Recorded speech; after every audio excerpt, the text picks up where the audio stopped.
We're back with Gaming with the Guys, Bungles After Dark. So, it's been a few weeks since we've done a Bungles After Dark talk, and for once, we're not going to be talking Bushido. A couple weeks ago, I was at my friendly local game store, Grognard's Games, in Roselle, Illinois, USA, and I was lucky enough to get a demo game of Shatterpoint by AMG Games, Atomic Mass Games. You see a little up there in the corner there in the TV. And joining me playing this demo of Shatterpoint was my good friend, Dr. Dice from Dr. Dice Game Review. So he's here to join us, and we're just going to talk about our first impressions of playing Shatterpoint and also not having the game itself because, well, we're small fries. So without any further ado, Dr. Dice. Hey, welcome. Hey! How are you doing tonight, sir? Oh, I'm just peachy and also potentially keen. How are you? I am uber-tastic. Oh, That's because I'm probably going to need to take a second job driving an Uber at some point to afford Shatterpoint. You know, that's the funny thing is smooth segue, smooth. It is, but I don't know that it's technically true. The sad truth is that the price point on this one is not going to Shatterpoint your wallet. I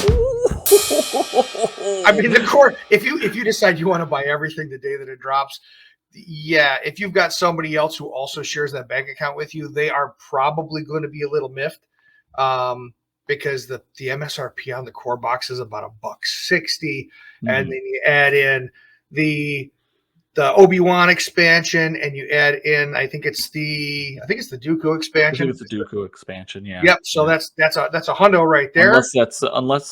Or are they doing Obi-Wan, and that this shows you how much prep we've done for this episode. Is it General Kenobi and General Grievous? I'm going to find out. I'm going to look right now. Now. There's this thing called the internet. It's fascinating because it has answers to certain questions that I don't have. The internet is for porn. This is... No, it's for porn and proving yourself right so that you're superior to your dumber friends. That's what Wikipedia is for. Yeah, so my wife can mock me.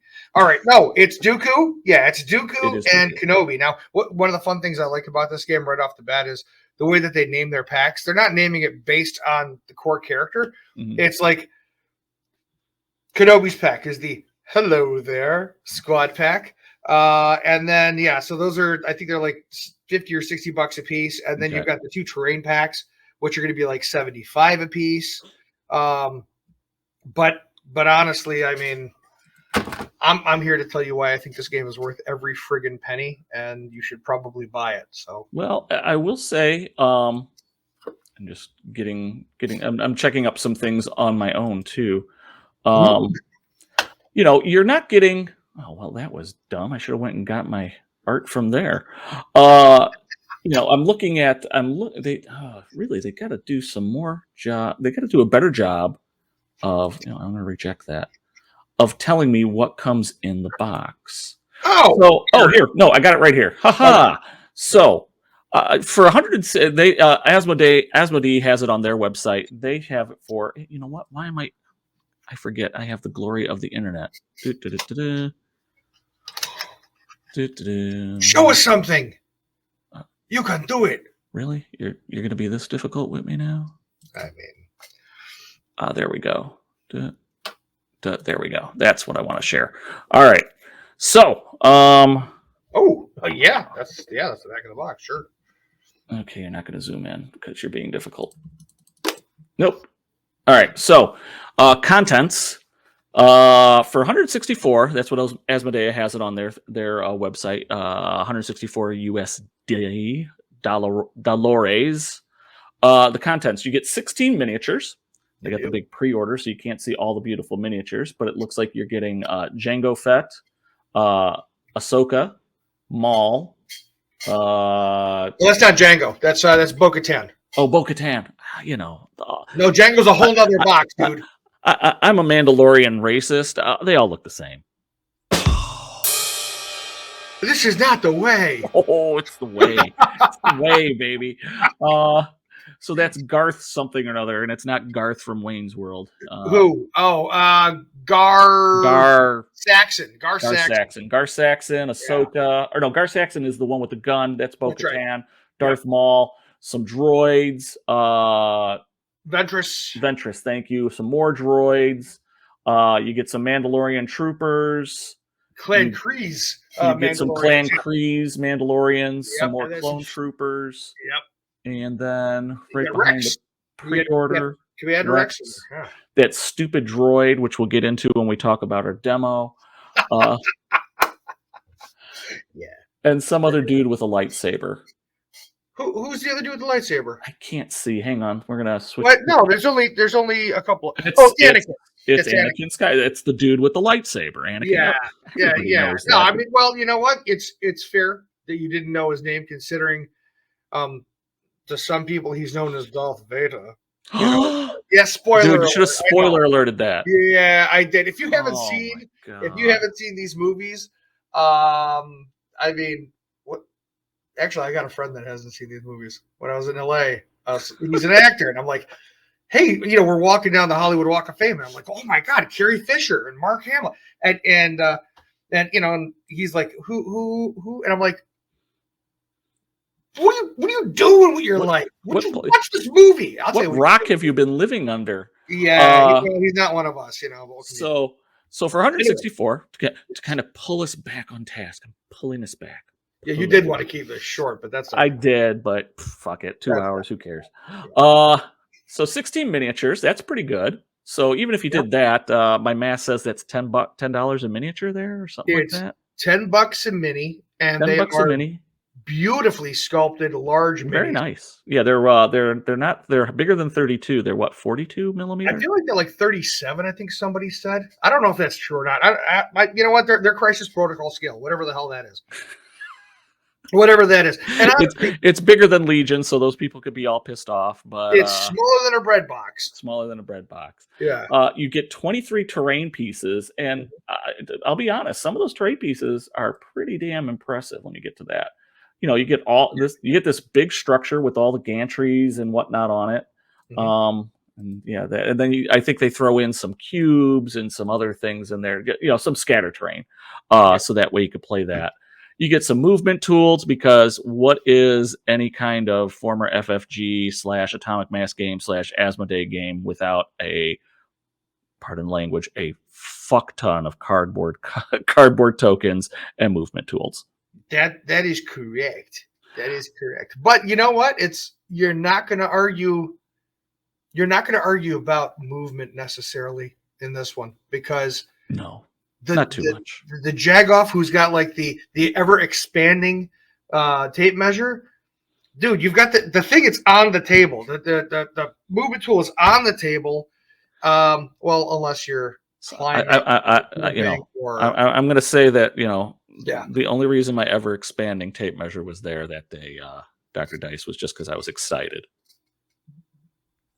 But he'll be here all week, folks. Try the deal. Yeah. But no, you know what? Actually, I'm full of shit anyway, because the truth is that, and we're gonna talk about it when we talk about the actual mechanics of movement and things like that.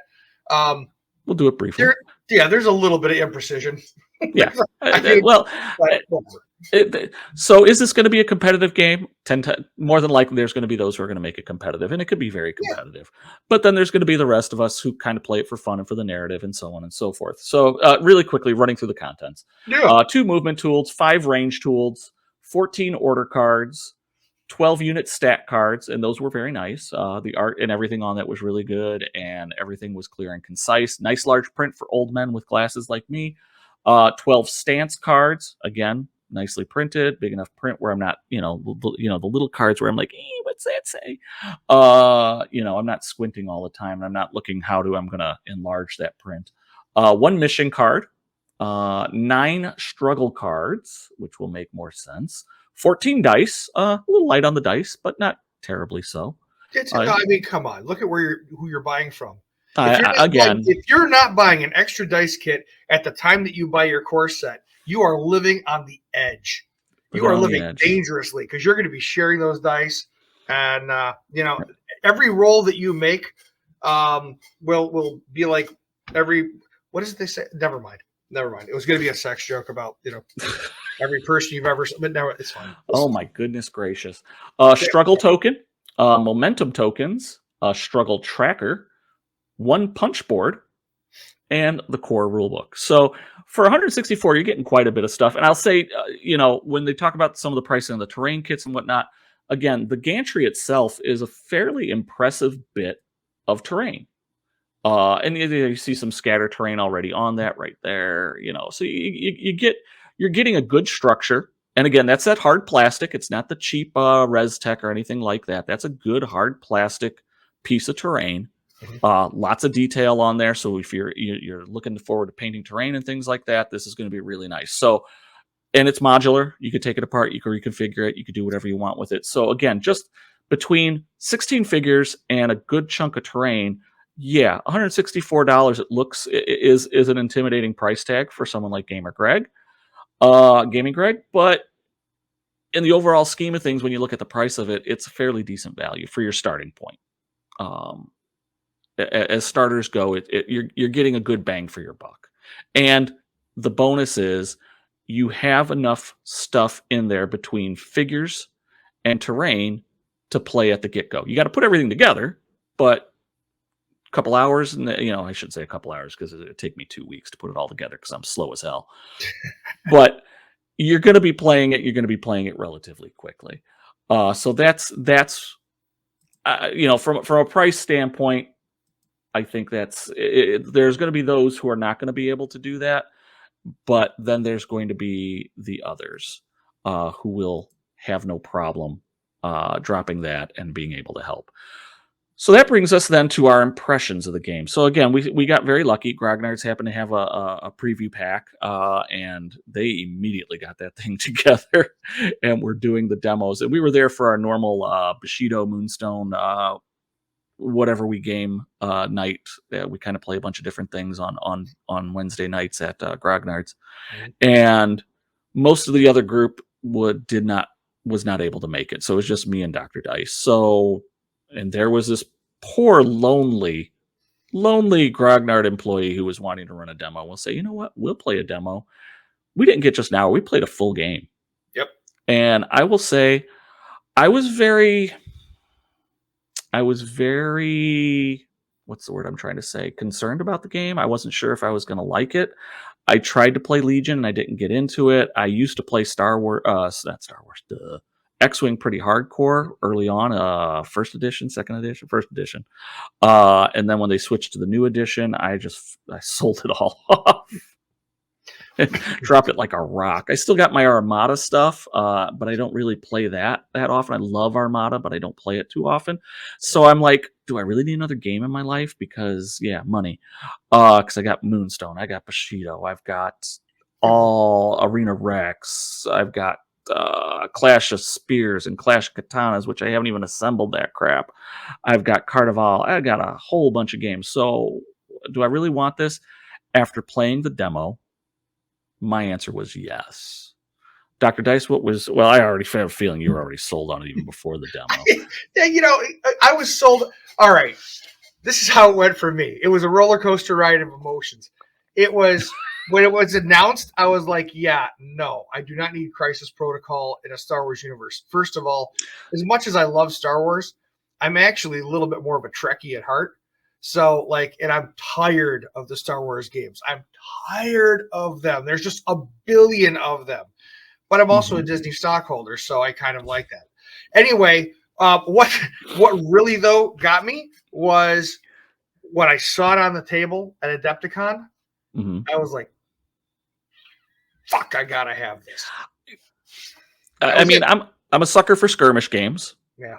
Low model count. And I don't see them really. I don't see how they're going to be able. To expand. So, Dr. Dice, fill us in when you're playing a game, because you've played a few more since then. Sure. And you're actually going to be demoing it at a different local game store in the Chicago area, Games Plus. Yep. So they have a copy. But when you're building your forces, what are your forces going to consist of?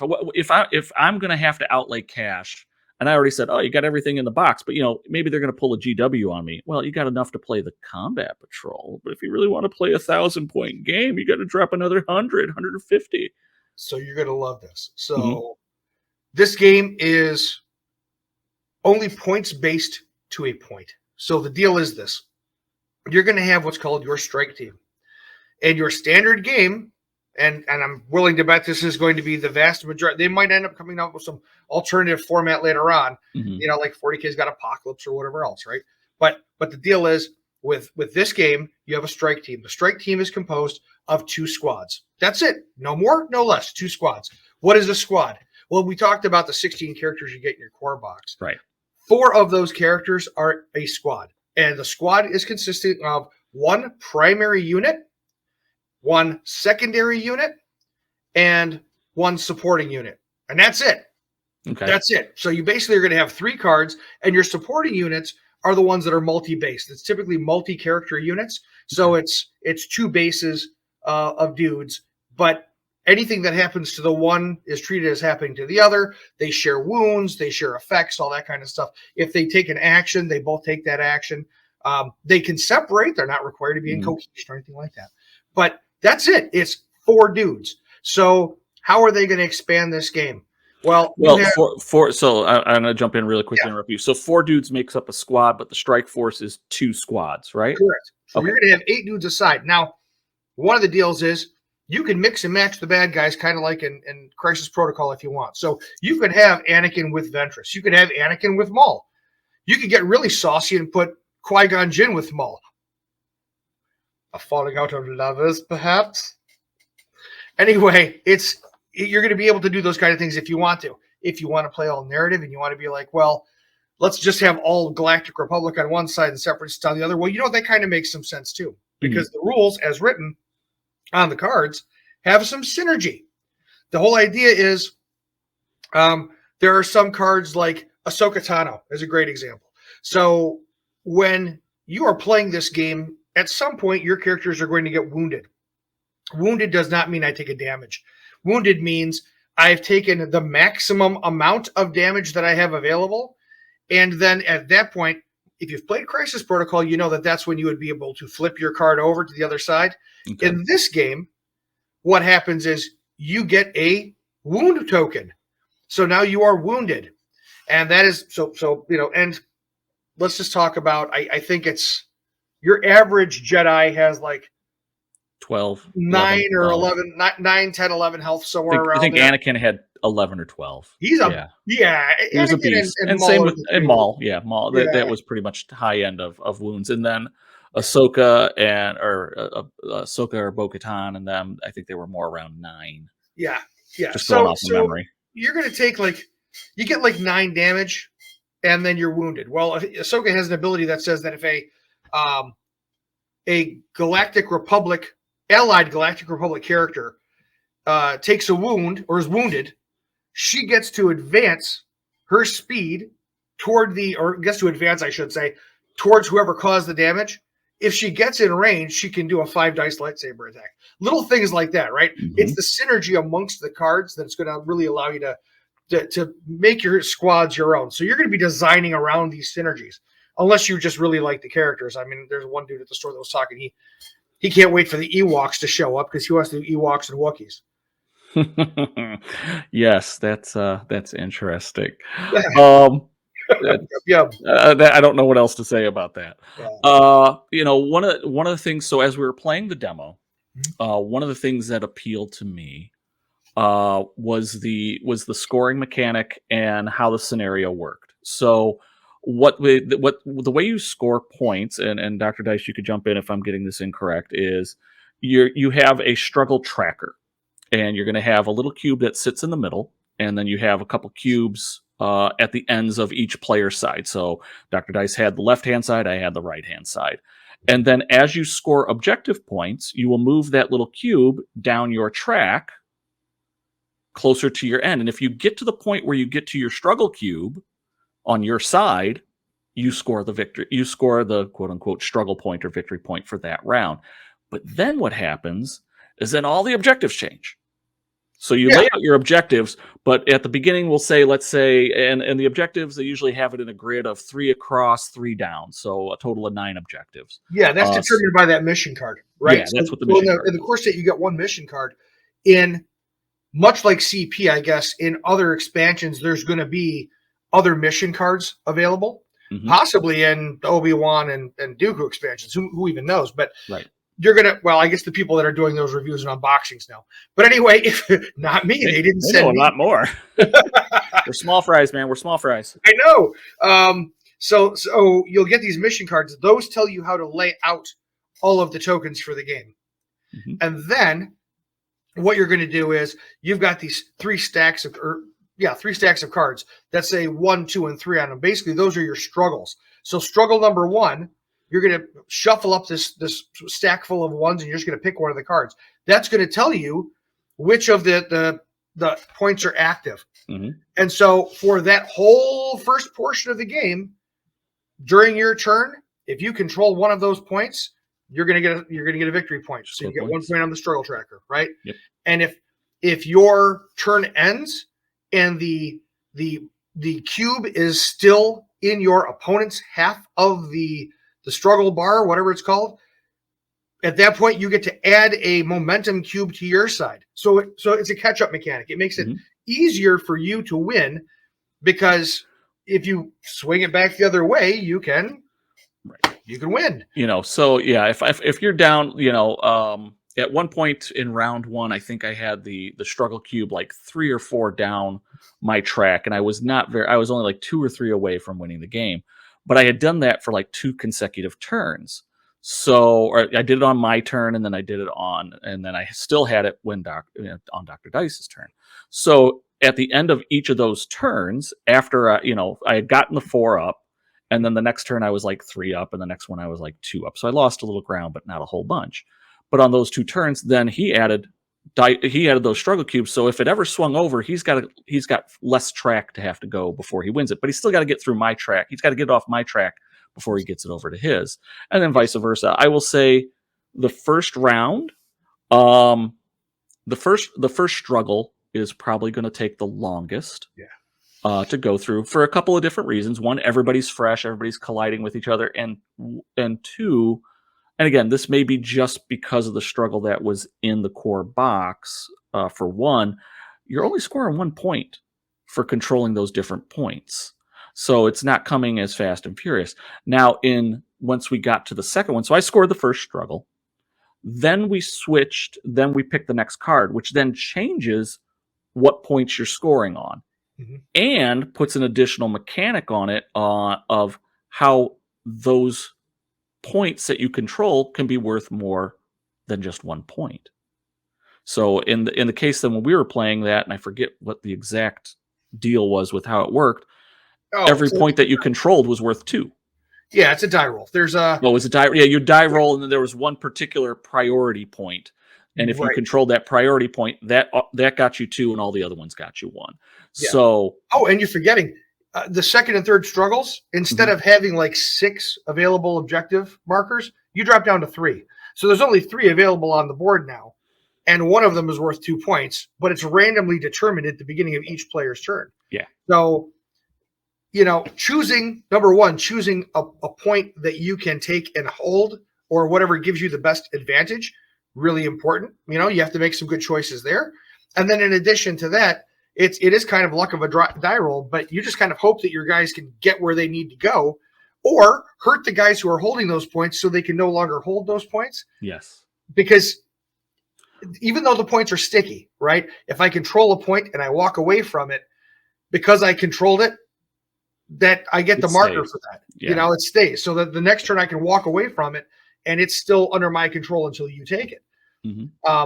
And when it gets to that point where you got only 3 on the board, that becomes really important. Definitely. And especially, and what happened in the later rounds is I kind of committed to a certain spot, and then the priority, I got myself, I put myself in a bad position because I was really going for it for that first struggle. And then it was a little bit of an uphill battle, especially when we realized that the priority, the priority token was out there, and it's like, oh crap, I'm totally nowhere near that. And we kept rolling the same damn priority. So it's like, oh, gotta be kidding me. And I couldn't get guys over there fast enough to do anything about it. Yeah. So, but again, was that a bad thing? No. It was what it was. It's just I had committed myself to a certain way, and then I got myself outfoxed, and then trying to go back to it. Then I got the second struggle, but then a third one kind of changed things up again, and I'm out of position for that one. So it made it very tactically challenging. So one of the things I used to play the Batman miniature game. I still have a lot of Batman miniatures. And one of the things that they complained about the second edition of Batman was that the objectives were very static. So you put your objectives out and you're pretty much defending or holding an objective, and there wasn't a whole lot of movement to it. They've compensated for that in the third edition. I just don't like how they've done it. I shouldn't say I like how they've done it. I don't like the objectives, but that's a whole different discussion. You just hate that Bane doesn't feel like Bane. I feel like that is what it really comes down to. Well, and here's something that I will say that they have fixed that in Shatterpoint. So one of my complaints was, aside from the fact it's the wording on some of the scenarios is very wordy, and long paragraphs for how to score a scenario and don't make a whole lot of sense, and you're using your scenario cards to get some things in Batman. I don't get points if Bane punches the bejesus out of somebody and kills them or knocks them out. In the second edition of the game, I got points for doing that. If I knocked out a hero, I got a lot of points, which makes sense because I took out their primary hero. I punch out Batman, I win the game. Right. I might not win the game, but I'm going to get a lot of points for doing it. So Shatterpoint does it. You can control the objectives, but if you wound your enemy, you get a point for it. You get a struggle for it. You do. You actually get a momentum counter. You get a momentum for it. It shortens the amount of the bar that you have to reach.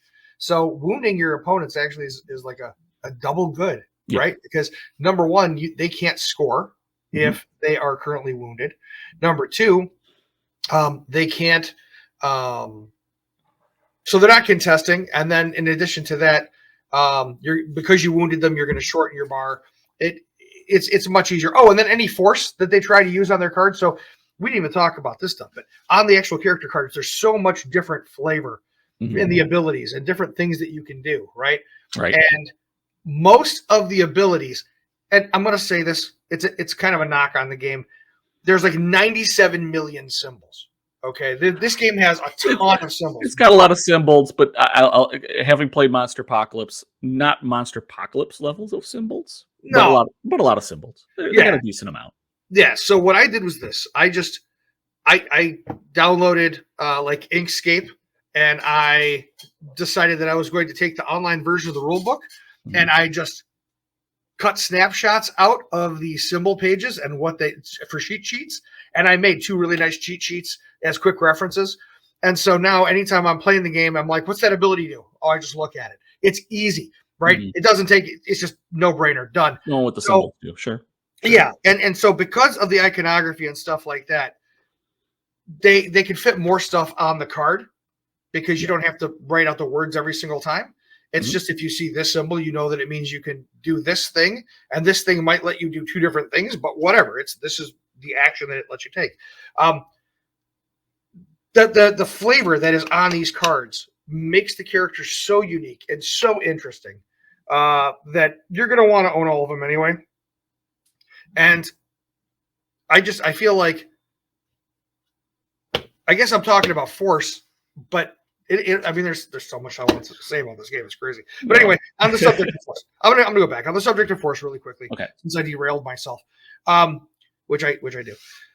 If you're wounded, anything you want to do force wise costs twice as much force, right? Or when you have an injury token, it costs 1 more. One more. Yeah, 1 more. So the reason I say twice as much is if you've got, most force abilities cost 1. If I've got 1 injury marker, now those force abilities cost 2 to activate. Your force is calculated based on the primary characters you take. So your primary characters, they might give you a certain number of squad points. So it's like if I take Anakin, I get 8 squad points, and I also get 4 force. And then if I take Ahsoka Tano, she gives me 3 force and also another 8 squad points. And then I buy my squads using the squad points. So it's if you played War Machine, it's kind of that Warjack point concept where these points can be used for this and only this, except there is no other thing. It's just I take this commander units. Yeah. Yeah. And I can see where they would have, like, if they put out Papa Palpatine, he's not going to give you a jack squat for squad points because he's going to be so damn powerful that's going to be the balancing factor. I'm willing to bet. I'm willing to bet right now that Darth Vader is super powerful and gives you like 5 squad points.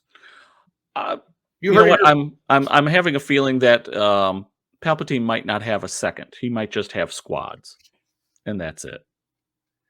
Well, I feel that's speculation. That's the game mechanic requires you to.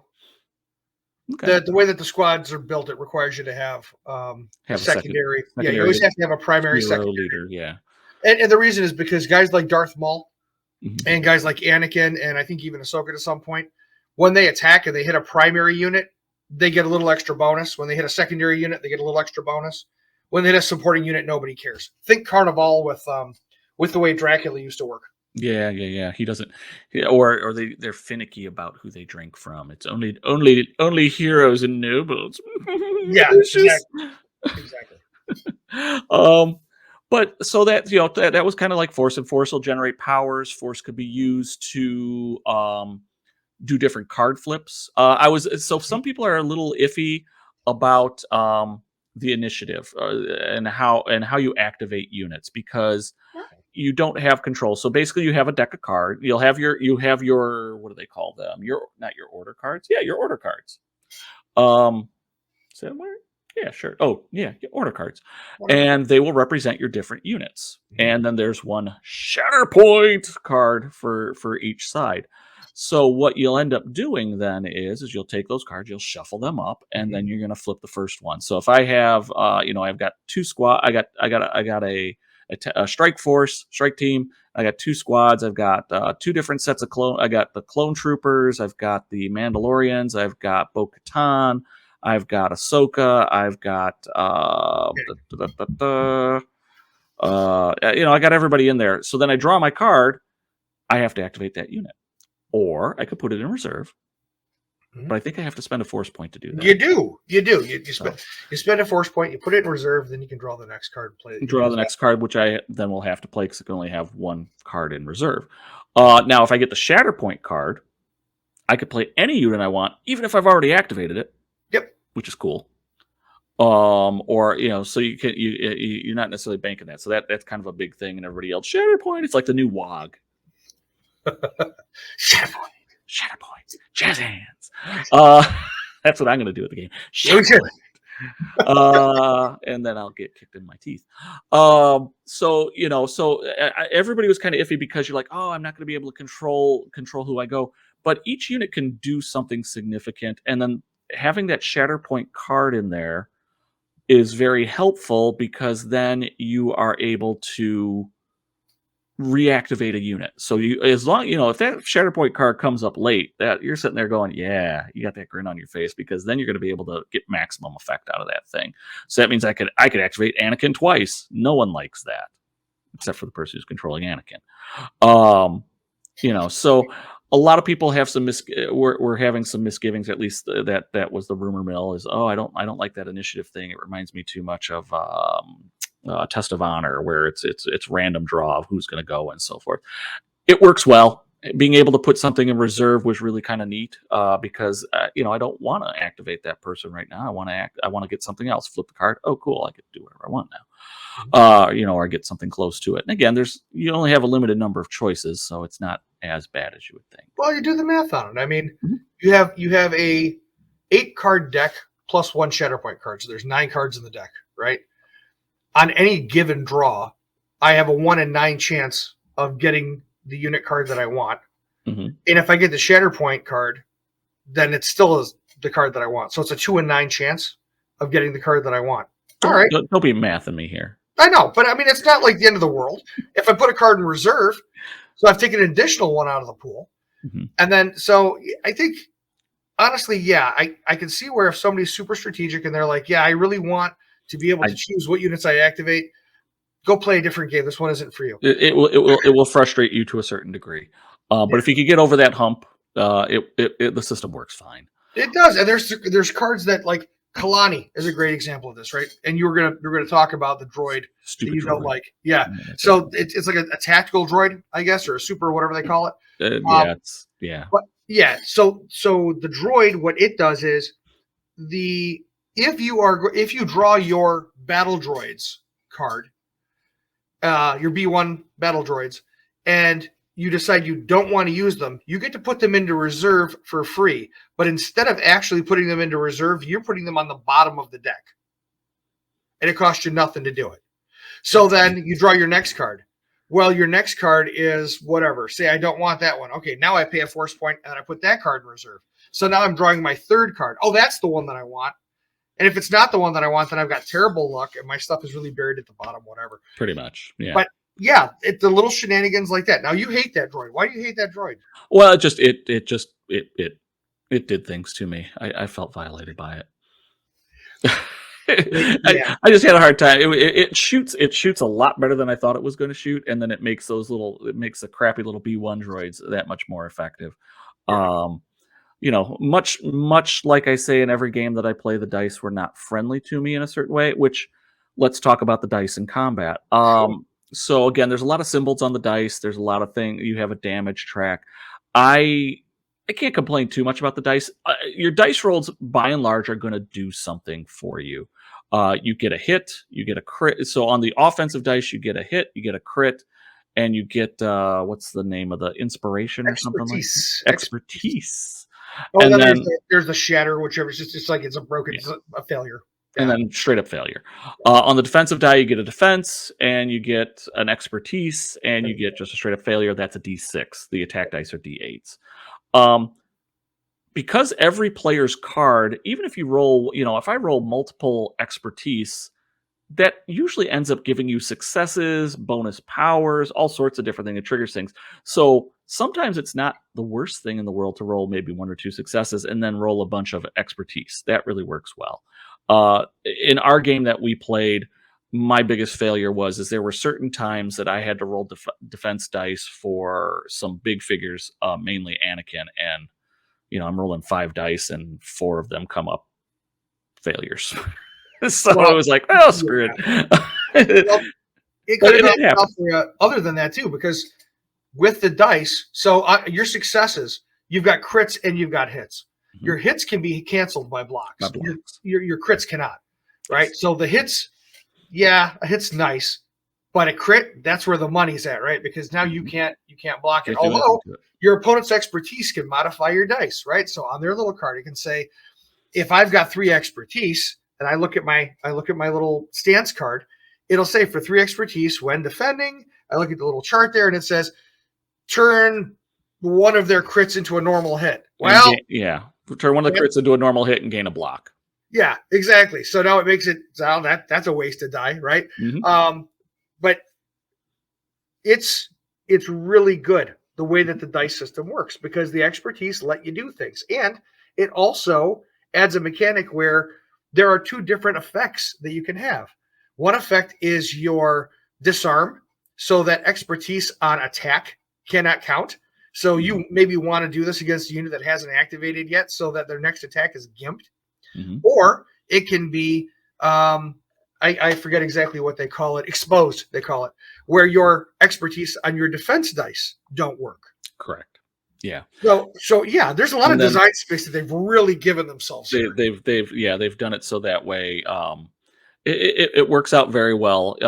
And again, as someone who's had dice, jack them up all over the place, the dice mechanic in this one was all right. I wasn't too put off by it.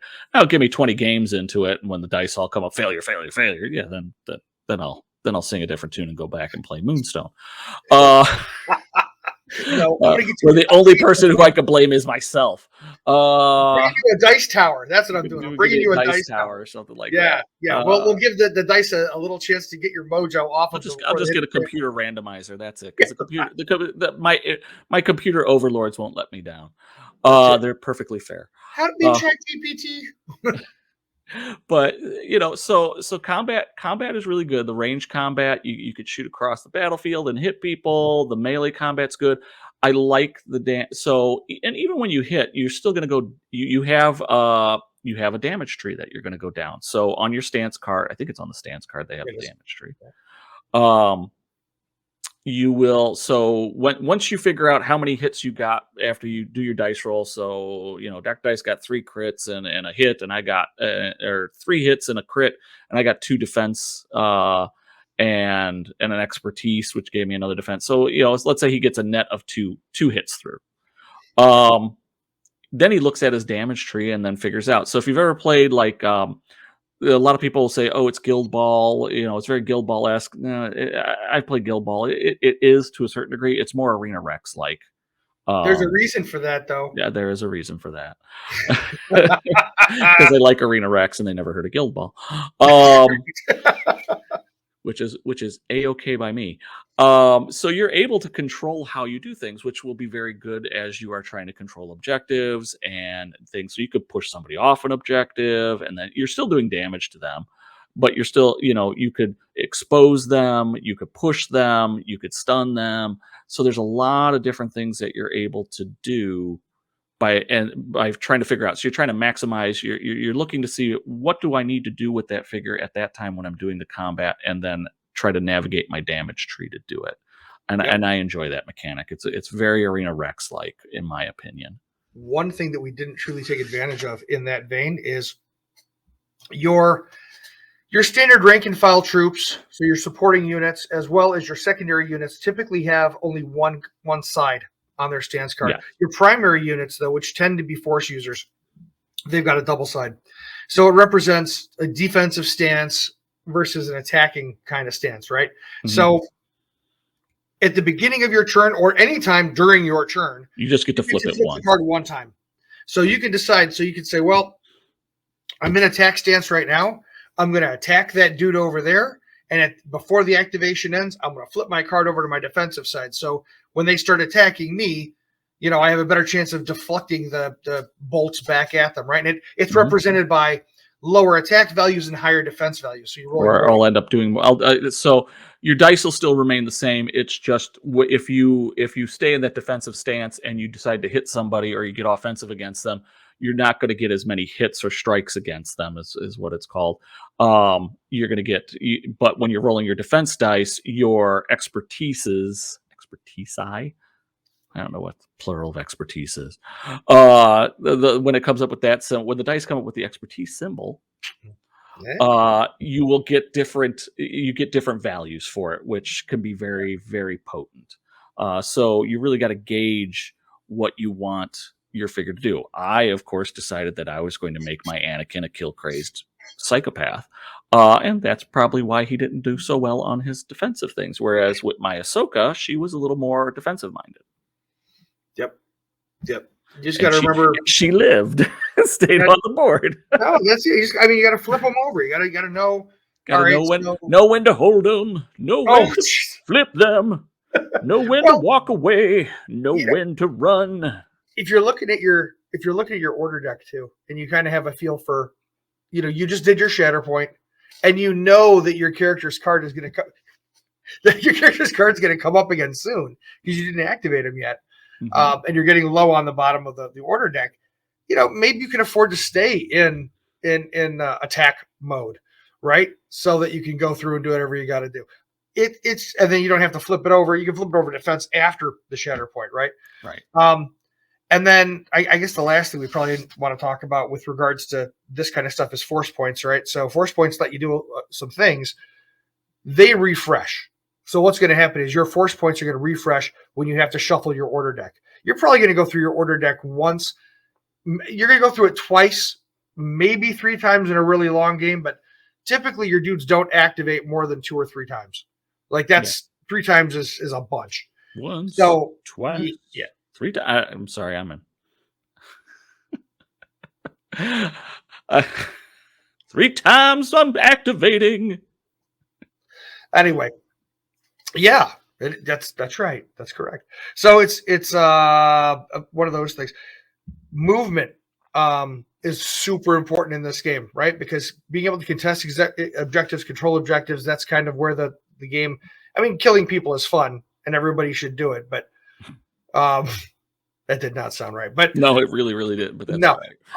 We're talking about figures here, kids. Yes, but obviously, objectives. It's an objective-based game, and so consequently, you've got to be able to move. And characters have different types of moves. There's an advance, which uses the long moving tool, or a dash, which uses the short moving tool. And that's all you have in this game. There's 2 movement tools. That's it. There's a long and a short, basically. And they're represented by the symbols on the tools. If you're trying to do things like climb, you just use the short tool. Easy. And you can climb any elevation. It doesn't matter. Right. Oh, this is a 37-story building? All right, I'm just going to use the short tool and get there. Why? Yeah, as long as your base could be on it where it's standing on it and not have to worry about it, you could go all the way to the top, baby. That's it. Why? Because this is a heroic scale game. I mean, they're doing cool things. If you're force jumping, oh yeah, just jump the whole friggin' thing. Even the little clone troopers could do it. I mean, it makes sense for the Mandalorians. Look at it; they got little jetpacks. They could fly wherever the hell they want. The little droids, they could get up there too. But again, it's somewhat of an abstraction of movement. But again, it's really designed to promote the action. Yep, which is really good. Good. Keeps it fast, keeps it going. You know, if you're going to be one of those players that really is going to be super exacting on the movement, and you're going to get little steppers and things like that to be able to go around this and go around that, you're going to go absolutely out of your friggin' mind. And that's other things. You don't need to. You really don't need to. You don't need to play that game. This isn't like Guild Ball or any of those games where you would put down the little widget and then kind of turn it up on its side. No, I don't have to. My movement doesn't have to be that precise. The movement tool, I just have to be touching anywhere on the movement tool. At the end of my movement, I'm done. Yeah, and even melee combat, it went to be engaged. There's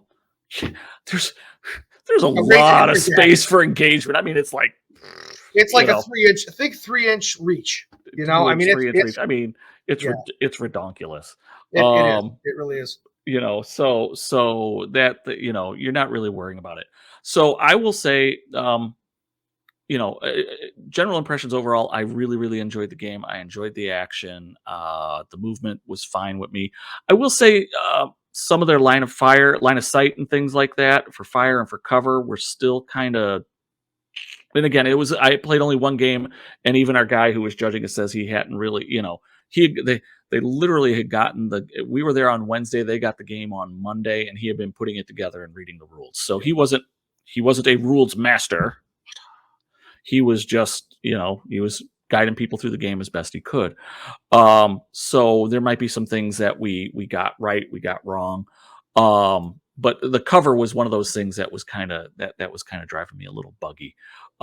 It's actually, after having played a couple of games, it's not a big deal. I mean, not a big deal. Okay.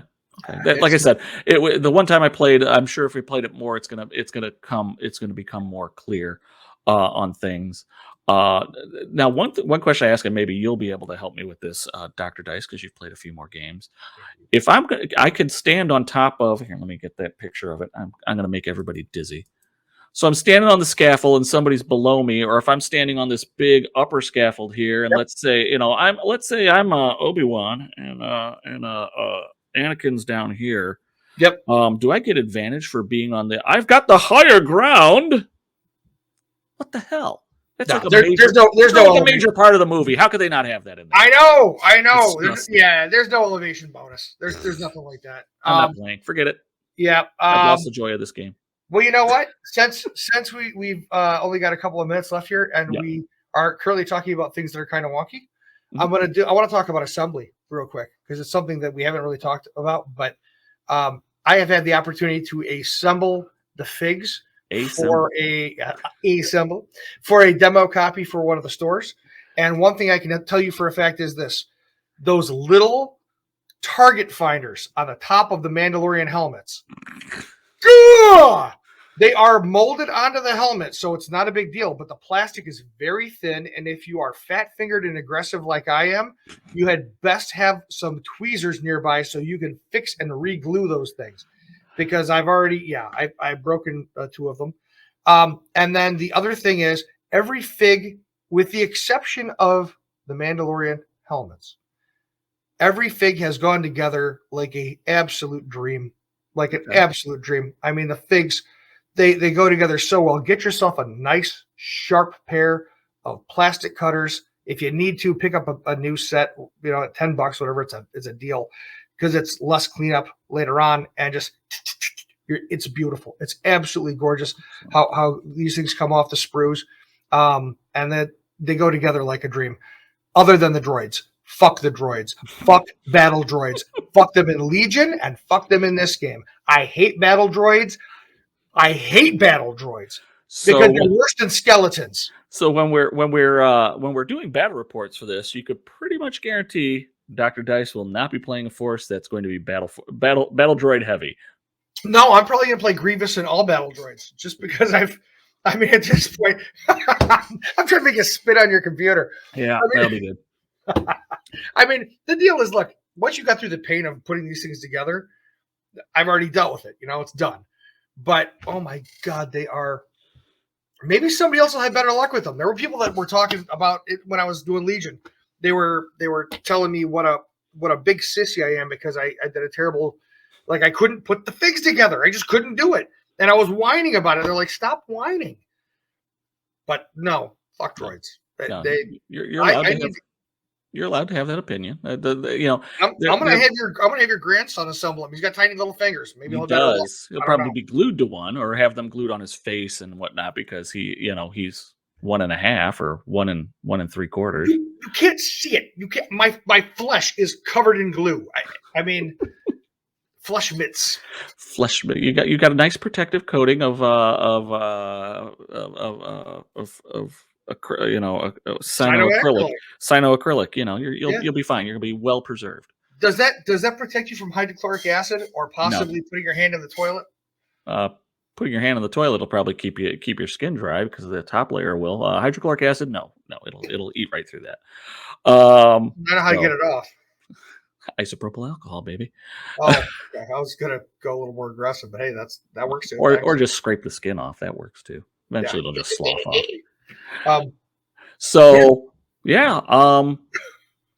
Again, I enjoyed the game. Yeah. I was very much on the fence with it, but playing the demo, and thank you, Grognard Games, thankfully there was no one else there who wanted a demo that night, so we were able to get the full game demo, because it took about 2 hours for us to kind of slog through everything. Yep. So that was very nice for me to get a good first impression of it.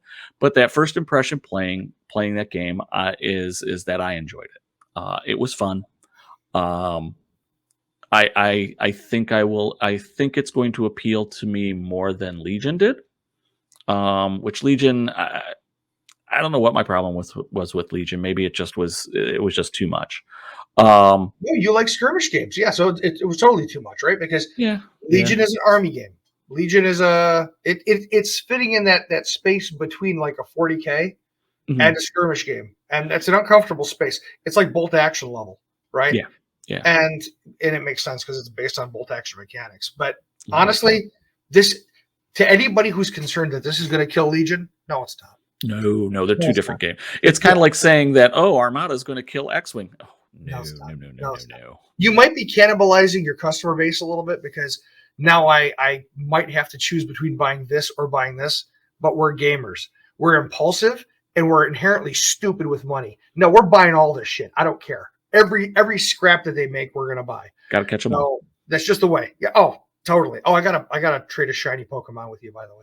Anyway, I got some LA Pokemon. I gotta trade you. We'll have to do that for sure. Some LA Pokemon, they'll have some attitude. Tomorrow.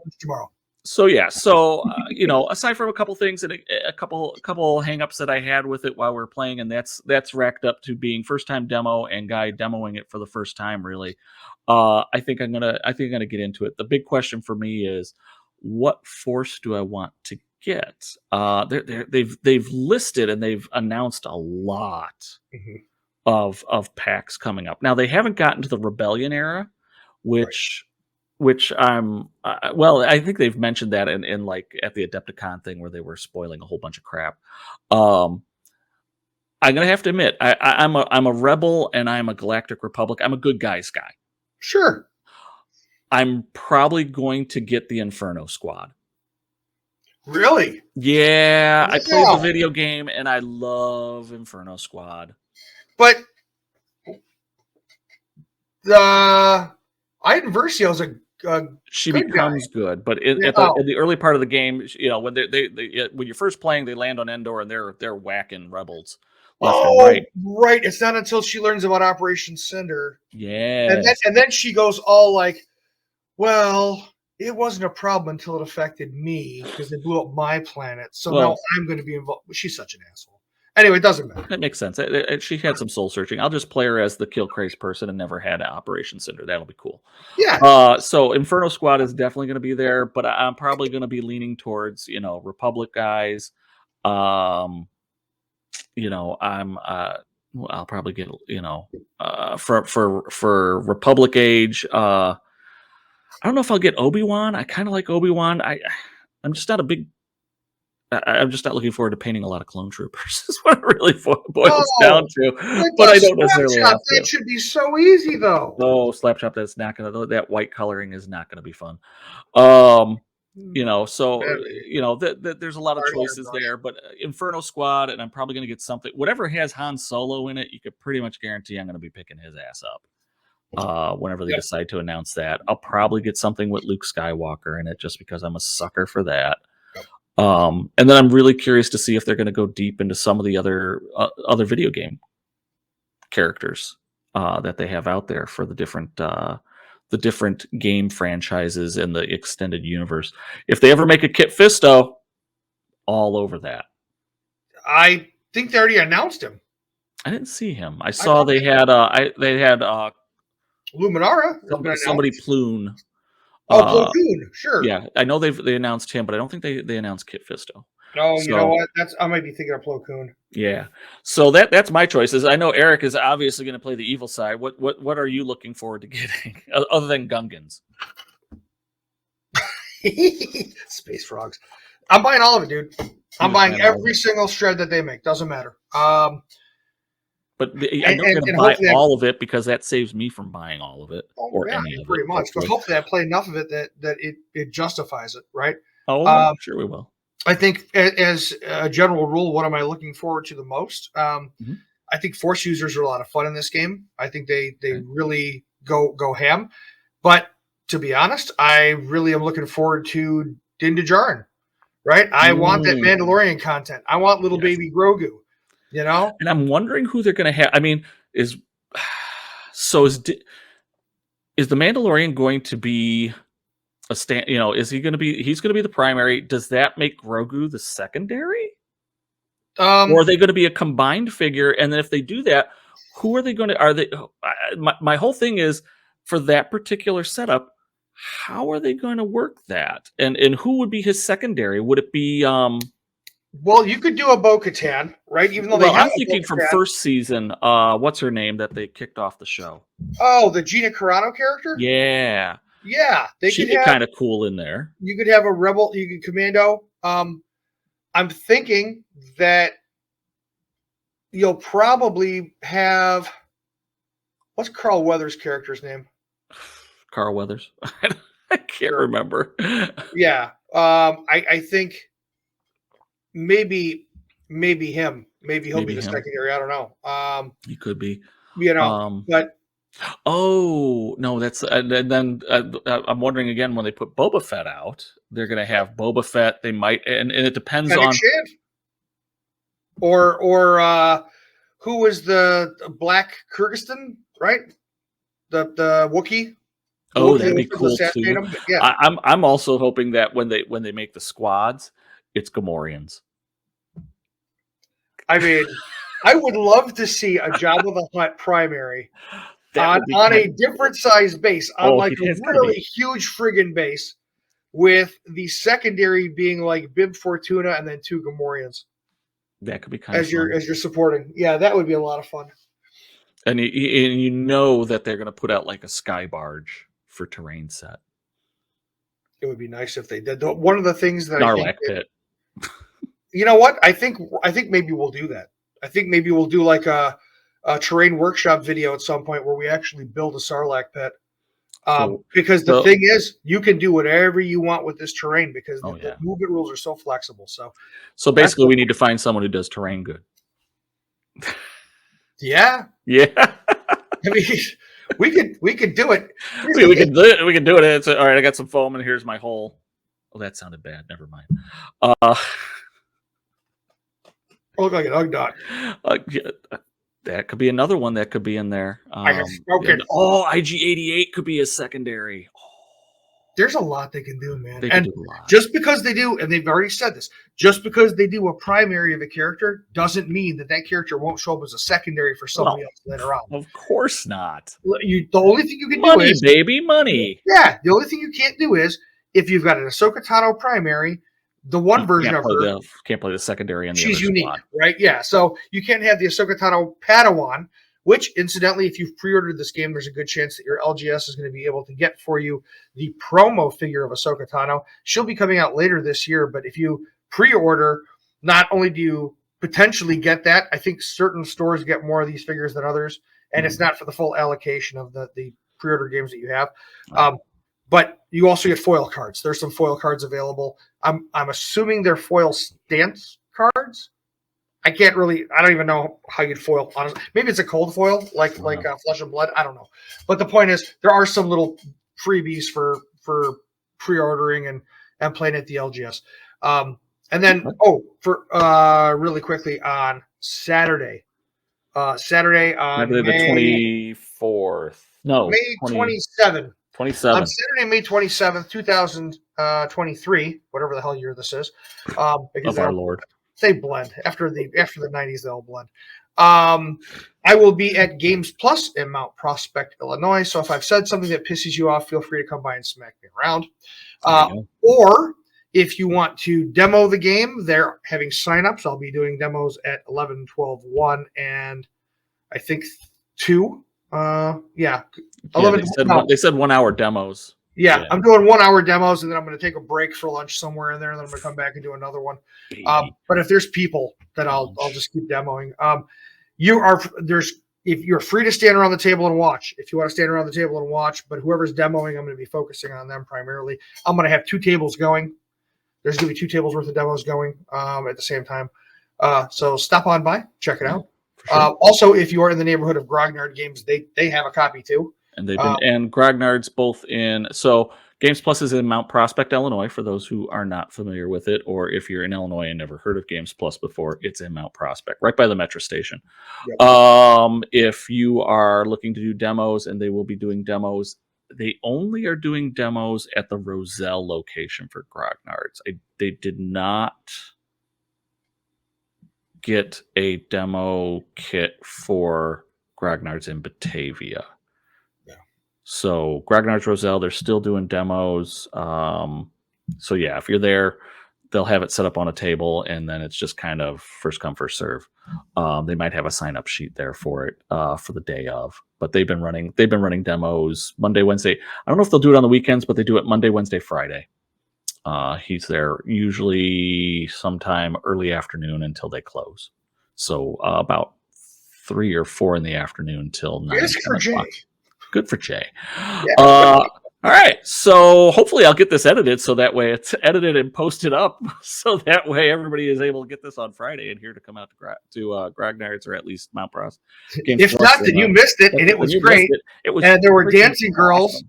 And you missed everything, and we were giving away free booze. Playing Shatterpoint, and it had hookers and cocaine. And you know what? If you don't get to play, forget the Shatterpoint, and you still got the hookers and the cocaine. There you go. That reminds me of a story. Who do you got for you? All right. Well, so overall, we're going to give Shatterpoint a massive thumbs up for both of us. We both enjoyed it, and we're looking forward to it, as you can tell by our enthusiasm for it. You might not hear the enthusiasm from me right now because I'm trying to get into professional mode, but I am enthusiastic of it. I'm going to enjoy this game a lot. So now the wrap up here. If you did enjoy hearing us talk about this game and would like to hear us talk about other games, leave some comments below. Let us know. What games are you looking forward to in the coming year here? Are you looking forward to Shatterpoint? Are you looking forward to something else? Is there another game that captures your fancy and passion? Let us know about what those are. Additionally, if you don't like leaving a comment but still like what we do, give us a thumbs up, ring that bell, tell us that you like us. It tells us that we're on the right track with however with what we're talking about and what we're doing. And hopefully we'll be getting some battle reports for this it depends on how fast Dr. Dice actually slap chops the terrain and the figures. Uh, and last but not least, subscribe. If you have not subscribed yet to both Gaming with the Guys miniatures or Dr. Dice review, please do so. We have lots of things coming up, and hopefully we'll be doing some more game reviews in the near future, talking about a bunch of the different games that have already been out that we enjoy playing. And I think on the horizon coming this fall, we'll probably have something about Leviathans up. I know Dr. Dice already has some how to play Leviathans by Catalyst Games already up. But as we get closer to the date and start playing the game more, once we get our Kickstarter, we'll probably be talking about that a bit more too. So lots of things to look forward to. Anything else you have to say, Dr. Dice, before we close out here? No, just do all those things that Gaming Greg said. It promotes and supports us and helps us to know not only that we're providing content that you like, but that it would help us to maybe quit our day jobs and be able to do this all the time. And then we can have all the terrain and all of these stuff in the universe. And then we have all the toys. Because we can give back. If they give to us, then we can give back. So, I give, that you give, that we give. We all give. We're givers. We're givers here. And so Baby Yoda. Baby Yoda. Other shoulder. Yes, there we go. Stage right. Baby Yoda says, like, subscribe, and like, subscribe, comment, all those good things. And have a great rest of your day, night, whenever you're watching this, the rest of whatever it is. Coming up on the weekend here, at least that's when we're taping it. So it might be the beginning of the work week when you actually see it, unless I get off my lazy ass and get the editing done. So with that said, everybody, thanks so much for watching. Hope you enjoyed it. Hope you had a few laughs. Hope you cringed when I sang a few songs. Hope you got some information about a game that you are interested in playing. And with that being said, have a great day or evening, wherever you may be. So long, everybody. Have a good one.